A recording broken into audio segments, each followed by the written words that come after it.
Reporting live from another closet. We're in a new closet. A closet right next to the bathroom. No, actually, I would call this an upgrade. This is pretty cool. It's like Yeah. it's a room, but it's not a closet anymore. It's a room with rooms. So I think we upgraded for sure. Yeah. But We yeah. have more space. Finally. But unfortunately, this is the last week that we get to produce through the Observer.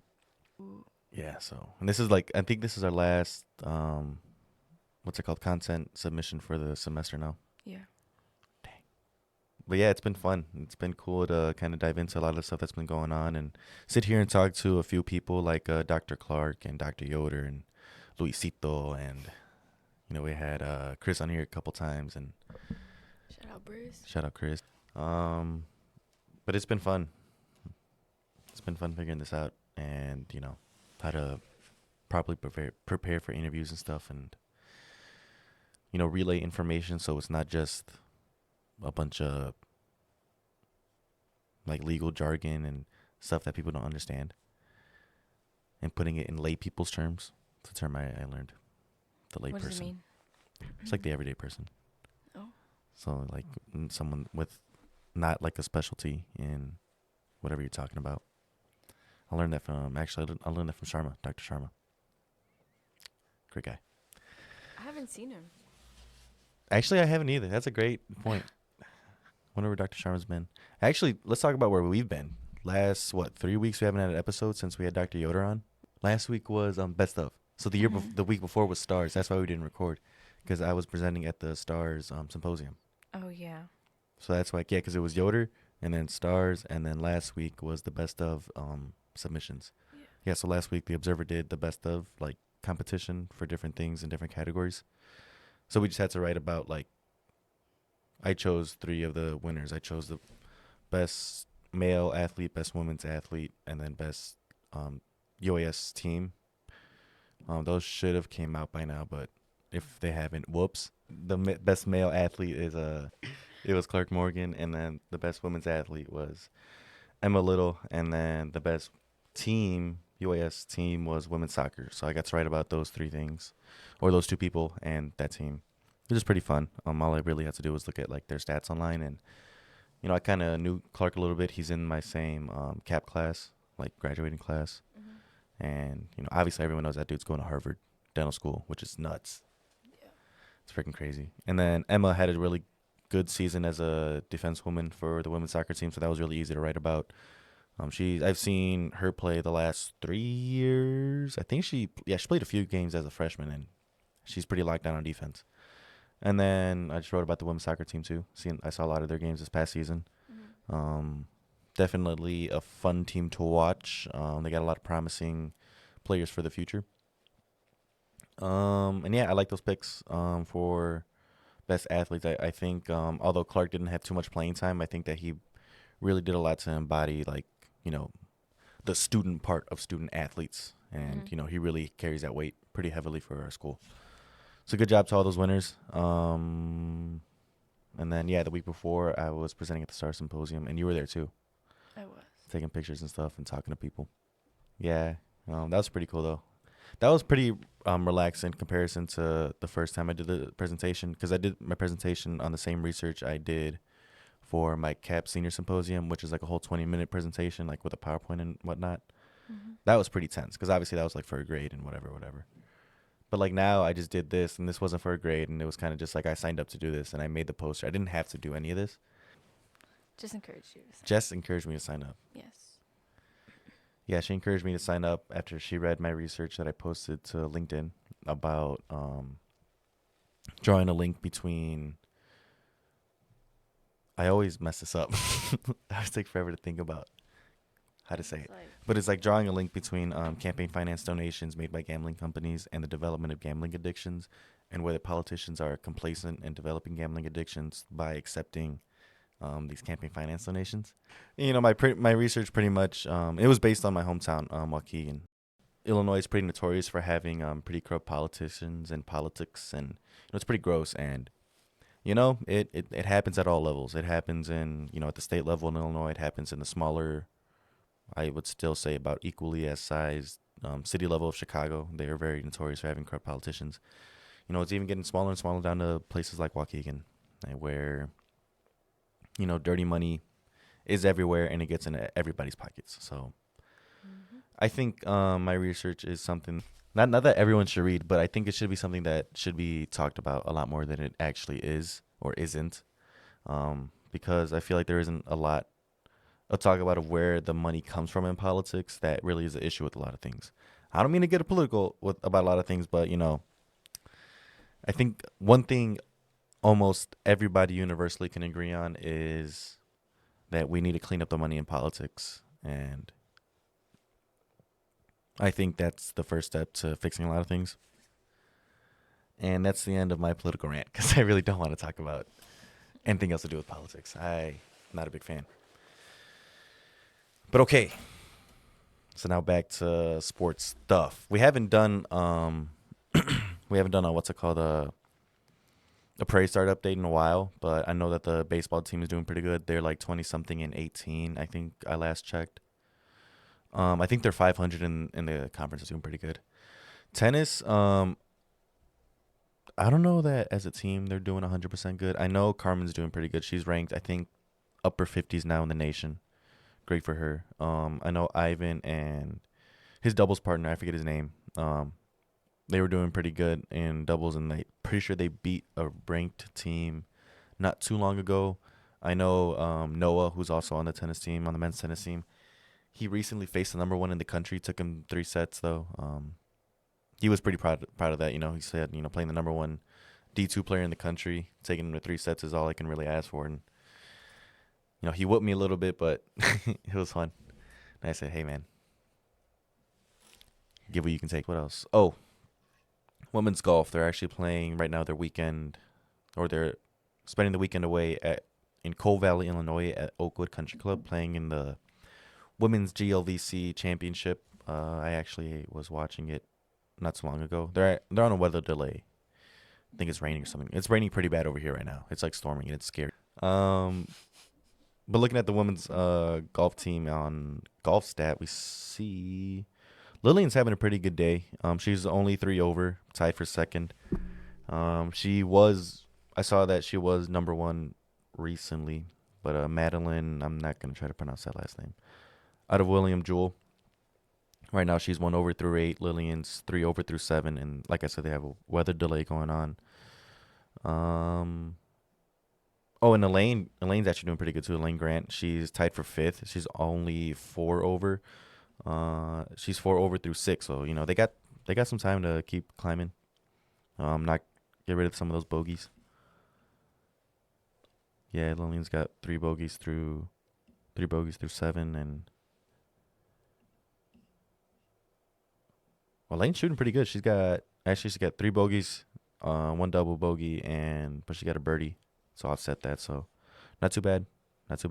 Hopefully the weather can cooperate a little bit and they can get back out there, keep finding their way back. Now let's get into some NCAA news. So there were some new rules released by the NCAA regarding the transfer portal.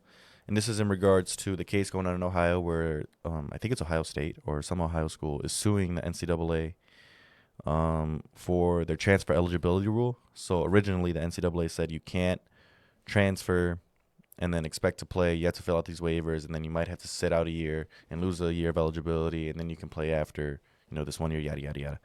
There's all these rules for transfer eligibility. And Ohio was saying, well, that is a violation of the athlete's ability to market their labor and control their education. So the state sought a TRO, temporary restraining order, for them to stop that rule. And they were looking for a permanent injunction on the NCAA against that rule.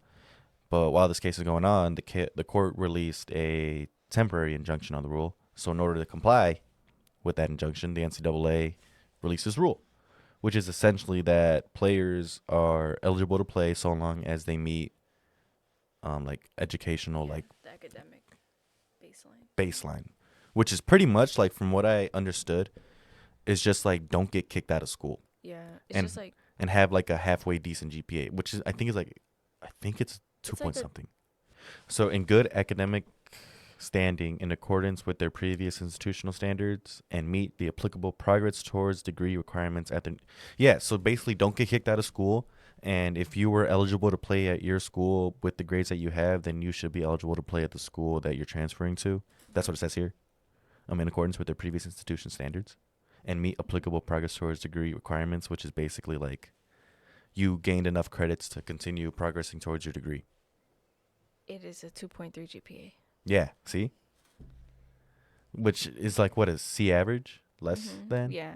It's like It's like a C with the D in there somewhere. yeah. So, I mean, It's not not that it's a bad thing, but I just think that they're kind of just like scared of what's going to happen with the case, that they're essentially just saying, yeah, do whatever you want. Because I have it here. This is what was sent to the D2 school, specifically our school. Regarding the transfer portal. Emergency legislation recommended regarding 4-year transfers. The Management Council recommended that the Executive Board adopt emergency legislation that would eliminate Division 2's year-in residence requirement. So that's a requirement that Division 2 has for undergraduate student athletes transferring between 4-year schools, and implement new academic standards for immediate eligibility. So essentially saying that, okay, Division 2 schools have the standard that says that you have to live on campus for at least 1 year to be eligible to play. Now they're saying, forget all that, just now we're going to go with this new academic standard rules to get these students immediate eligibility. And I'm pretty sure this is only applicable through the 2023-24 school year. So that's why there was a lot of talk about Bronny James when he's transferring out of USC, and how this rule would affect him. Like, because obviously he's the number one. Yeah, he's quite literally the number one person on the transfer portal right now in any sport in college. He's probably going to go to Ohio, now that I think about it. So I feel like a lot of the conversation initially, at least, was about how he was going to be able to utilize this rule to get, at least 1 or 2 more years in playing in college, so that way he can jump into the league after this year. And it looks like that's what's going to happen. He's going to be able to take advantage of that. And I don't know. I guess we got to see how the Ohio case plays out. What I think is going to happen is the court's eventually going to just throw out that the NCAA rule. And I also saw this. They altered a lot of the bylaws for the D2 manual. There was so in a lot of things I was reading, it said that there wasn't going to be an effect to the portal windows, like when the transfer portal window exists and stuff. Like, essentially when coaches can talk to players. But here in the NCAA Division II Legislation Committee Committee Bylaw 13 changes, essentially. We have here that they eliminated bylaw 13.02.4, which is to eliminate the evaluation, quiet, and dead period legislation, making everything a contact period. So basically now a coach has the ability to contact players, I'm pretty sure all throughout the season, all throughout the school year. Which, I'm sure there's still rules about when they can and when they can't. But it's just not as strict anymore. Yeah, no, it's not. I feel like this is the NCAA kind of covering their bases of trying to not be in the way of, schools recruiting and stuff like that, and saying, okay, fine, we're going to lax all of these rules regarding the transfer portal and when you guys can talk to the students that are in the transfer portal. And, we're going to try the opportunity for the student. Yeah, there's a lot of stuff amended here from that bylaw, specifically bylaw 13, which had to do with the transfer. It had to do with the transfer portal, and there's a summary of it right here. Yeah, NCAA Bylaw 13, modernization and deregulation. The Management Council adopted non-controversial legislation to amend and eliminate several recruiting rules to provide more autonomy to schools and simplify the application. Some amendments include eliminating the restriction on the number of meals an institution can provide to a prospective student athlete during unofficial visits, amending the local sports club legislation to eliminate the restriction on the sport of basketball and the 100-mile radius requirement, and eliminating the recruiting calendars, which is what we just talked about with getting rid of the dead periods. And then there was a chart that I was just looking at. So yeah. So like it seems that on every level they're pretty much on top of getting more hands off with recruiting stuff Yeah. and letting the case play out and seeing what happens. I think they're getting ready to lose this one. Like they're kind of throwing their hands up, like, okay, Like you're you right. got us. You're low key right. Probably right, but yeah, that's what's happening there. And then we move over. So Virginia just enacted this new law that allows them to pay their students for NIL deals. I have this thing here this is from Virginia Tech. Virginia Tech. The Virginia bill will allow public and private institutions of higher education within the Commonwealth of Virginia to create and facilitate name, image, or likeness opportunities for student athletes. In other words, NIL operations will become more streamlined through school involvement. I think this is actually pretty cool. I think this is something that is kind of ahead of the game. This is something that's reminiscent of what California did with the Fair Pay to Play Act, which is what pretty much steamrolled and started the whole Alston case and got NIL legalized. Here's another ESPN article that talks about the Virginia law. The new law, which is scheduled to take effect July 1st, which is, I'm pretty sure, the beginning of the 2024 fiscal calendar. So, Yes. is the first in any state to make it illegal for the NCAA to punish a school for compensating athletes for their NIL rights. Current NCAA rules prohibit schools from signing NIL deals with their own players. Now, I think this is pretty cool because now schools can finally start paying their student athletes for using their name, image, and likeness. Yeah. So before schools couldn't do that, they couldn't. And when they got caught doing that, or if they were doing that, then it was a big issue. You know, they couldn't put their names on the back of jerseys. They couldn't sell bobbleheads of student athletes. They couldn't sell like autographs of that student athlete. You know, So crazy. yeah. And you know, think about what happened. We were just talking about this with Reggie Bush, finally getting his Heisman back. He got caught for doing that kind of stuff, or I guess USC got caught for doing that kind of stuff, and he got his Heisman taken away. You know, which is probably the biggest achievement you could have as a college football player is winning the Heisman Trophy, and as a running back to do it too. You know, it was pretty crazy, and for a lot of years, people were calling for Reggie to get his Heisman back, and then those calls just got extremely louder once NIL was legalized, and even in 2019 when the Fair Play for Pay Act in California was passed, there was a lot of people calling for Reggie to get his Heisman back, and lo and behold, a couple days ago, Virginia passes this law. The NCAA is kind of backtracking on a lot of things that they did in the past regarding NIL and being so adamant against it, including giving Reggie his Heisman back. So good for him. We're happy for Reggie. Yeah, continuing on here with this ESPN article, the law could either give Virginia schools a significant recruiting advantage or provide a catalyst for similar changes elsewhere. And I think that's what it should be. I think other states should start adopting laws like this. I think it'd be cool if Illinois did. I feel like it does. Maybe it does pressure Congress to make something statewide, but I don't know that it should at the moment. Because like, what are the variations? I mean, because when you talk about what a state can do versus what the feds would say all states have to do, I don't know. It gets kind of dicey. Because I feel like I'm okay with keeping this as a state Decision. run thing. Yeah, it's their institutions. It's their state institutions. They do receive federal funding, but I think that states should be able to maximize or either maximize or provide opportunities as much as they feel need to student athletes through NIL deals and rights. And I think that should be done through things like regulating how much schools can use the names and image and likenesses of students. Yeah. You know? So let's say like you sign a deal with a school, but they can only let's say for a high profile football player, the baseline deal has got to be like a say 5% profit from like jersey sales Mm-hmm. of their jersey. But let's say like a lower, like a walk-on student, they still want to use them maybe like in school pictures or something. They got to set a baseline for him.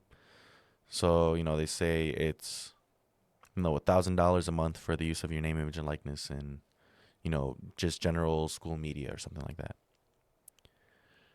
Yeah, because I mean the players are big marketing.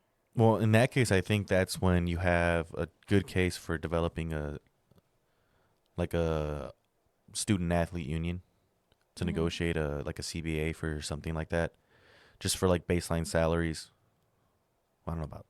I guess yeah, they'd be pretty much, well, not salaries, but baseline contracts for the use of the name, image, and likeness of students in like just general, what's it called, like general media for the school. And I Yeah. think that could be a really good selling point for some schools. Like even us, I feel like honestly, if I had some of these tools, I could have got a couple of guys that are transferring out of here to say. So yeah, um, I don't know. I don't know that it should be how that's gonna play out. It's definitely gonna put.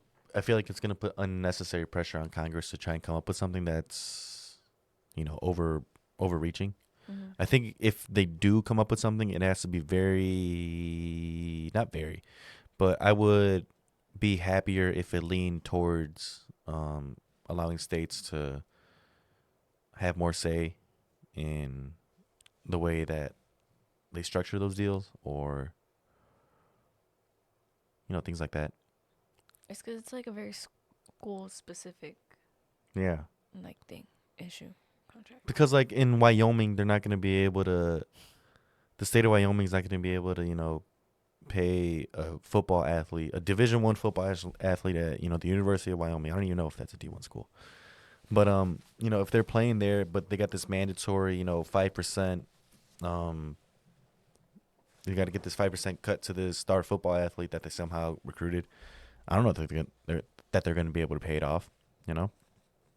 So I think that if Congress has to do something that's overreaching and that's on the federal level that applies to everybody, it should be pretty open for states to be able to, I guess, regulate CBAs. DRD1. Hey, let's go. Nice. If they have to regulate CBAs for student athletes and the student athlete unions if they come about. And then you got to talk about how these student athlete unions are going to be organized. Yeah. Is it going to be by the conference? It's going to be by. It'd probably be a national thing. Because you already got the union in Dartmouth with the college basketball students, Oh yeah. That's where it was. and then they're talking about making it like an Ivy League student union. Mm. So I think it's good that they're doing this though, because students, especially in a D1 school, are like a big marketing factor. yeah, because I was talking. Who were we talking about this with? I think we were talking about this with Yoder. Like you just think about the students or the athletes that came up back in the day. Imagine how much money they would have made, or how much money the schools would have made off of being able to put Tim Tebow's name on the back of a jersey, or Cam Newton's name on the back of a jersey, and how much Cam Newton would have made in college. Oh my goodness! And Tim Tebow and Johnny Manziel and guys like that that were big name athletes that could have signed deals that would have been beneficial to the school and to the student. Ridiculous.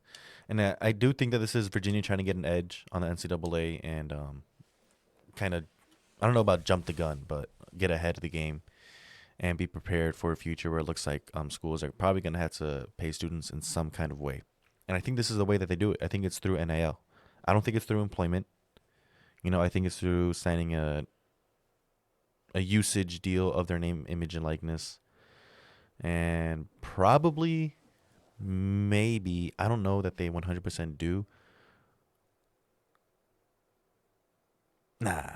I was going to say have a hand in the rest of their NIL deals, but no. I think that, if they come in with other deals from other companies, it should be notified to the school what those deals are and what the contract is and everything. I think Like reported. Yeah, I think that stuff should be heavily reported and monitored by the school and maybe the NCAA if they're still around when we get to that future. Mm-hmm. But I think it could be done in a right way. I think Virginia's on the way to doing that. Good job, Virginia. Last few things to talk about. The NFL draft was yesterday. That was pretty cool. Did you watch it? No, what was I doing yesterday? Oh, I was at a tote bag event yesterday with Women of Distinction. You painted a tote bag? Yeah, actually, I was pretty proud of how it came out. Yeah, it looked pretty cool. I saw it. Thanks. But as you were doing that, the NFL draft was going on, and the Chicago Bears selected Caleb Williams from USC. Yes, I saw. number 1 overall. But I think we have a really good young core defense that's going to complement this offense that's got a lot of weapons now. Like, we drafted one other person, 2 other people. Yeah, we drafted Rome. I forget his last name, but he's out of Washington. He played with oh my goodness, the quarterback that went number 2. Where is? Oh, not the quarterback that went number 2. That's Jane Daniels. He's out of LSU. The quarterback that went number 8, Michael Penix. He went to Atlanta. Oh. That was a big thing because Atlanta just signed Kirk Cousins to a pretty big deal, and apparently the owner and the GM didn't know what they were gonna do, or didn't know the GM was gonna draft him. So apparently they're not talking anymore, and the and the what's it called? The Kirk Cousins camp is not very happy with them picking a quarterback in the first round. But then right after that, we got Romeo Odunze from Washington, who played with Michael Penix at Washington. That dude is fast. That dude is scary. Honestly, I'm not going to lie to you. I'm not going to sugarcoat it. I wanted Marvin Harrison Jr. really badly, but I'm very happy with this pick. Rome is a very good player, and it's a very good weapon to have on our offense. We should have a very good offense next season. I'm pretty excited. We got Keenan Allen, DJ Moore. We got him from that trade, and now we got this kid, Rome. So we should have a pretty high-powered offense with a very strong and young defense. And I wouldn't even say that it's like 100% paid-for team. Like, this is a pretty young team that's built from the ground up. Keenan Allen, yeah, we brought in. That other guy on defense we brought in. That's a strong team. I'm really, really, really trying my hardest not to get overly hype about this team. That's good. Because it always bites me in the butt. And for as long as I've been a Bears fan, which is the past 23-ish years now, every year I get excited about this team. And every year, well, there have been years where I knew that it was going to be a pretty tough one, you know? Mm-hmm. But there's been a couple of years where I get excited and, you know. You're disappointed? Yeah, the disappointment hits a little harder just because I knew what could have been. Or I had premonitions of what could have been, and it just wasn't. And last but not least, I have a couple things on here that happened this past weekend. We have the Ryan Garcia versus Devin Haney, and then we have UFC 300, which also happened, that we were here for, but that was the weekend of Symposium. Mm-hmm. Yeah. Mm-hmm. Yeah, so I guess we can start with UFC 300. Yeah, it was pretty cool. Good fights. What was it? Gaethje and Holloway? Bro, that was crazy. Yeah, I don't think I've ever so crazy screamed like that at a television screen. Yeah. It was amazing. And I think about all the other crazy ones that I've seen live. Like Michael Chandler and Justin Gaethje was another crazy one. Well, that was a crazy fight, but this the was way it ended ending. Yeah, and I guess the way the fight played out too, it was a pretty good scrap too, but I felt like Max was going to get the points decision anyway. He was kind of outboxing him the whole time. Mm-hmm. But I don't know. I think more like, I can't even compare it to Usman versus Leon Edwards the first time where he knocked him out with the head kick, because Usman was very clearly dominating that fight. Gaethje still had moments, I didn't think he was winning the fight, but he still had moments where he looked like, that's still Justin Gaethje. He can still eat him alive. Mm-hmm. But dude, when Max said, he did the same thing that he did against, I always forget the guy's name the first time he did that, when he pointed to the ground. But it was honestly, that was one of the last time Max had a 3-round fight. I think I saw a stat somewhere, in the past 5 or something years, he hasn't had a 3-round fight. They've all been 5-rounders, which is insane. Mm-hmm. Yeah. But the last time he did that, he did knock the guy out. And this time he does it against Justin freaking Gaethje. And then he's taking all of Gaethje's heaviest blows. And he finally delivers one. clean on the chin, like perfectly, and it was The last second. the last second too. And people were talking about Saved by the Bell. No, dude, he was out. No, he was out. Yeah, He was asleep. And then amazing. the Alex fight was pretty cool too. The Alex fight versus Oh yeah, I forgot that happened. Versus Jamal Hill. Yeah. Dude, he stepped on his foot and then he got him. Yeah. But he got his redemption for Glover. I was like, yeah. For Glover Teixeira, yeah. Yeah. Yeah, that's a good story. But I think the lightweight division now is in a crazy like after this Dustin versus Makachev fight, I don't know where they go. Because who's next? Like after that, like I think if Dustin wins, you got to give the title shot to Max. Oh my goodness, imagine that. Max versus Dustin. Dustin. I think that'd be what, part 2 or part 3? I think it's part 2. Yeah, I think part 2. But that'd be an insane fight. And then if Islam wins, then you have to give him Leon, I think. Leon or whoever has the welterweight belt at the time. If Leon fights. Does Leon have something lined up? I feel like...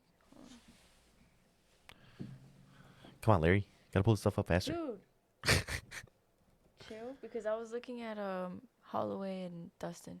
It is part 2. And... No. Oh, yeah, there's a lot of talks about Bilal Muhammad, but I don't want to see that.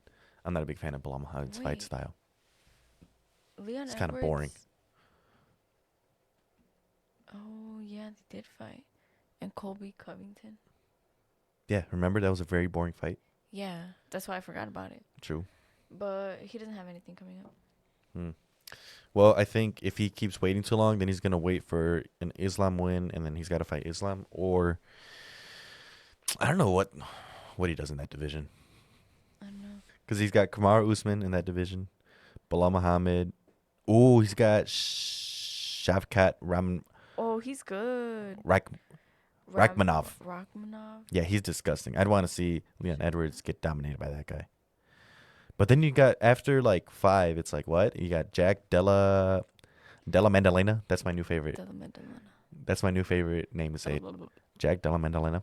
And then you got Ian Gary, who I hate. I want someone to knock out Ian Gary so bad. Yeah. I don't hate the guy. I hate the fighter. Right. I'm sure he's a fine guy, but I don't know if it's a character he plays. But it's just really annoying, and he's really brash and arrogant. And I think he's going to get his bell rung, and he's going to sit back down. Stephen Thompson's still in the top 10. Goff Neal's still in the top 10. Joaquin Buckley's just outside. Joaquin Buckley, Neil Magny, Michael Venom Page, Vincent. Dude, I think like the gatekeepers of the welterweight division are more entertaining than the actual top 10. Because in the top 15, 15 through 10, you got Kevin Holland, Vicente Luque, Michael Venom Page, Neil Magny, Joaquin Buckley, and then Goff Neal. I like those guys more than I like Kamaru Usman, Bilal Muhammad, Shavkat, Colby Covington, bleh, Jack Della Maddalena. I mean, yeah, the top 5 is strong, but I really do feel like at any day of the week, the bottom 5 of the top 15 could beat anyone in the top 5. And I don't know if that's a good thing or a bad thing for the welterweight division.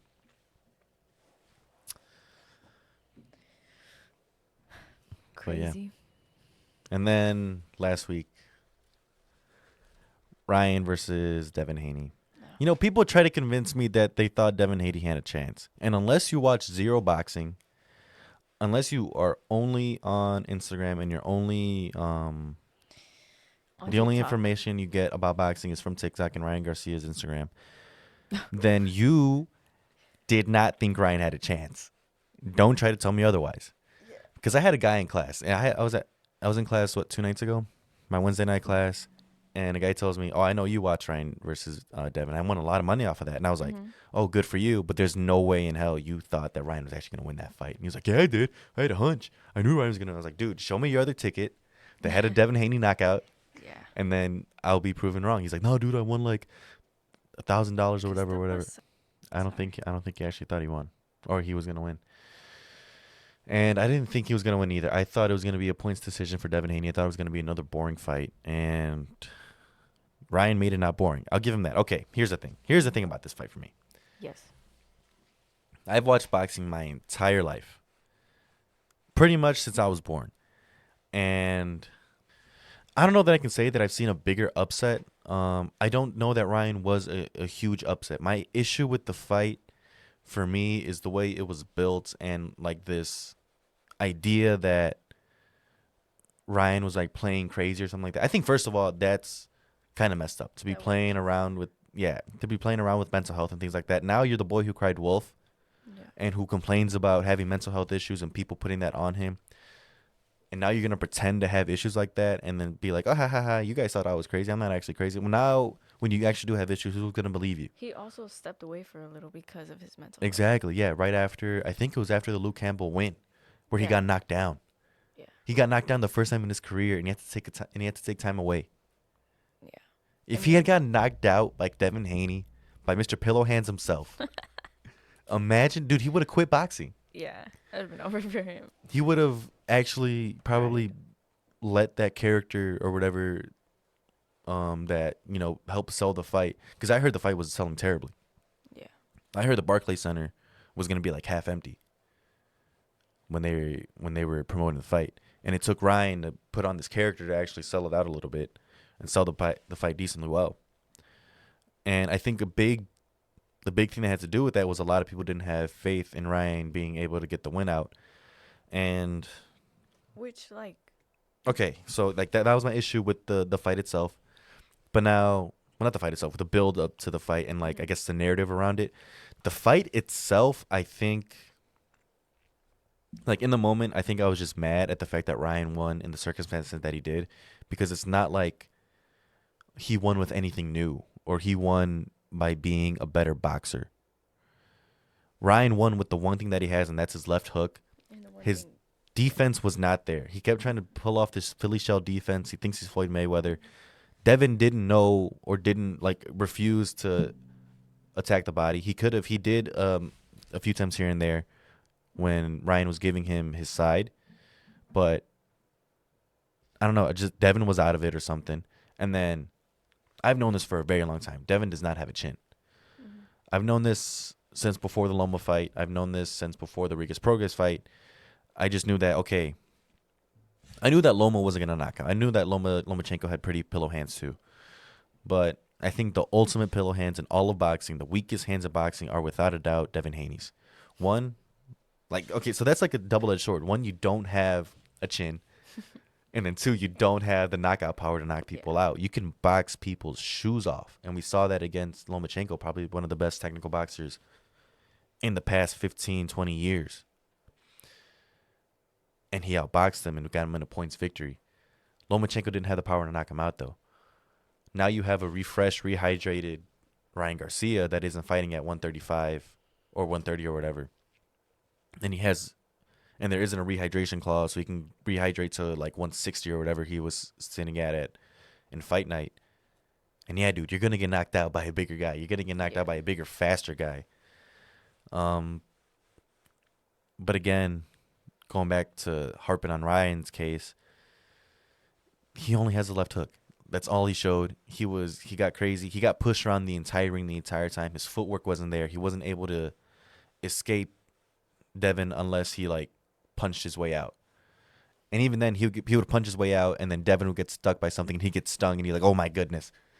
Yeah. In all honesty, Ryan should have had like 6 knockdowns in that fight. That ref didn't know what he was doing. I don't know why the ref gave Devin so many like 4 slips. Yeah. Like one right after the other. When he Like was how do you stumbling. even rationalize that? You see it happening in front of you. Like this guy has spaghetti legs. He didn't slip. He's very clearly out of it. Give him his 8 count if you want to, or get him out of that fight. Yeah. But so all that out of the way, the fight itself, I find it very hard to believe that this is like fight of the year candidate. It was very, like I said, it taught us nothing. It didn't teach us, that Ryan got new skills or that he's able to fight with the top talent. Because I think that now, I don't know where's Tank. I don't know if he's above them or below them. But at any point in time, if Gervonta Davis wants to move to that division, it's his division to take. And I think that he can take it. He can take the undisputed status of that division whenever he wants to. It's just a matter of his promoters putting him in position to take over a division like that. I just don't think that he's being put in that position right now. He's being fed, he's being fed guys to pad his stats and to pad his record. And I think pretty soon he's got to start looking for better competition. And if he wants to, I think it's in that division, in the lightweight division, in the super lightweight division, I think it is. But yeah, fight of the year, I don't know. It was pretty sloppy. It was entertaining. I'll give you that. Yeah, Devin, he's still the WBC super lightweight. I guess it'd be junior welterweight. Super lightweight champion. Which I guess good for him. But in that division, you have Josh Taylor. You got Teofimo on top. Josh Taylor, Matias, Jose Ramirez, Rigas Prograis. I think Gervonta can run through this division if he really, really wants to. But that's if he's put in the right situation. But the fight itself, yeah, it was just a lot of hugging eventually. Because by the time that Devin finally felt Ryan's power and how fast he was too, he was like, okay, he needed to play a kind of defense that I don't think he was prepared to play. Mm-hmm. Yeah. And in the rematch, I don't know what Devin does better. You can't train a chin. You either have it or you don't. Like his dad's not gonna just throw right hooks at his chin. He's like, all right, ready? Boom. And he just knocked out for another 30 seconds. Yeah. I also thought it was I also thought it was dumb how he came in overweight, ruining the chances of him getting like The belt. actual belt. Yeah, the first actual Which belt in his life. would have given him a little more A credibility. lot of credibility, especially against Devin Haney, who beat Vasily Lomachenko. Yeah. Are you kidding me? And now you got to live with beating him while being fat? Come on, dude. Yeah. And he chugged the beer at the weigh-in. Bro, please. Yeah, he wants sympathy. This is why Ryan Garcia gets no sympathy from me. Yes, he got the win. No, he didn't get the belt. No, he didn't get my fandom. It just honestly increased my apathy towards him even more. I just don't think I like him. Like, I don't think it's possible to like him. I don't know how anyone does like him. Where is Gervonta Davis? Yeah, he just moved up to lightweight. Or he's at light welter. who else? So is in super it? lightweight, yeah. So he fights at super lightweight. That's where Devin is right now. But he usually fights at lightweight, which is, I'm pretty sure, 135. But there's a lot of good boxing coming up in the future. So I'm pretty excited about for that. the next, 2 months. Yeah. I'm excited for the Bam fight. I'm excited for... I When don't is know he that I'm fighting? excited for the Terrence Crawford fight. That's a good card, though. Bam? Fundora? No, not Fundora. What am I No. talking about? He vacated his belt to move, right? And this Jesse is, Rodriguez? Yeah. I thought so. Oh, Juan Francisco Estrada. They're fighting for the WBC World and Ring Magazine Super Flyweight titles, June 29th. That's going to be a good one. And then you got Tyson Fury versus Alexander Usyk. Finally for the undisputed heavyweight championship of the world for the first time in 30 years. Yeah. Let's go. I'm very excited for that one. I don't think it's going to be a super fun fight. I'm just excited to witness history. Since Usyk beat Joshua the first time, I think they were talking about putting him against Tyson Fury. Obviously, they knew Joshua needed to get his rematch first. And then does Vasily have a fight lined up? Yeah, George Kambosos, May 11th. Yeah, the day we graduate. Yeah, but George Kambosos versus Vasily Lomachenko, that's going to be a That's great amazing. one. I love that fight. Yeah, the Rita season card. That should be pretty big. That one's got that one's the Terrence Crawford versus Madrimanov. I don't know how to pronounce that guy's name. But on the undercard you got Isaac Cruz versus Jose Valenzuela. I think he's gonna get absolutely smoked. Jose Valenzuela, I saw him fight. I saw both Isaac Cruz and Jose fight in Texas. And they both got the win. But after that fight, Jose got knocked out by I forget who. And then he comes back, he wins a fight, comes back, gets knocked out by, I think, Colbert. And then he beats him in a rematch. I think Issa Cruz is just going to eat this kid alive. I think this is really going to stud Jose's growth. Who did he just fight?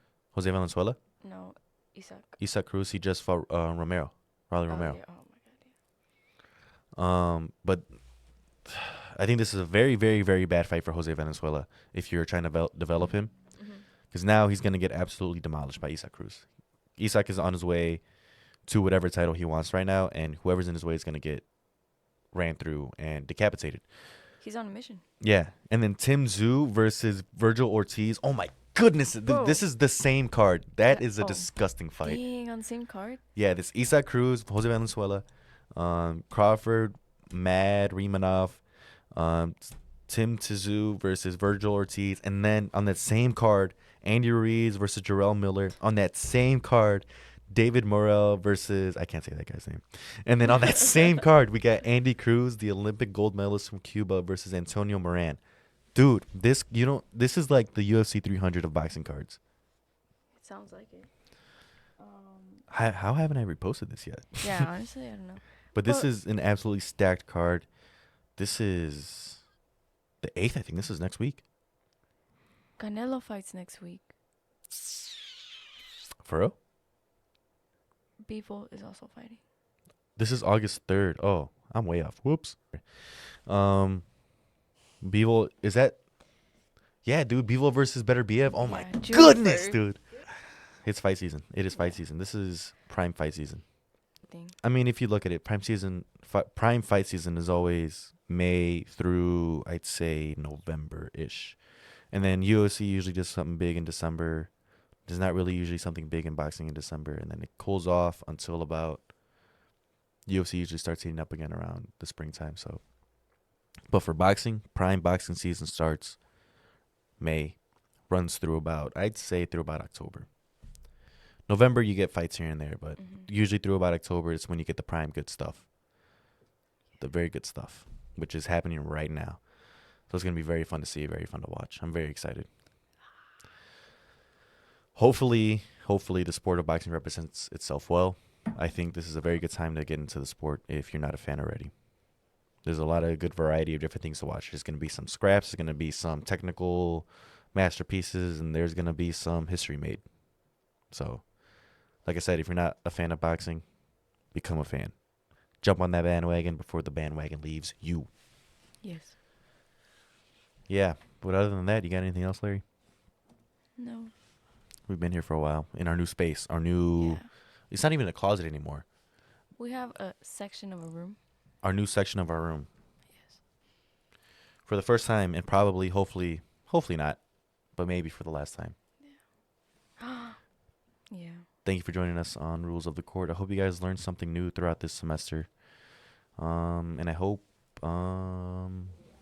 you continue learning stuff about collegiate sports and the sport law world, because I think it's pretty cool, and there's a lot of stuff that goes under the radar that doesn't necessarily get talked about that I think would explain a lot of things to some sports fans. So, yeah, thank you for being along on this journey with us, and hopefully we'll see you guys soon.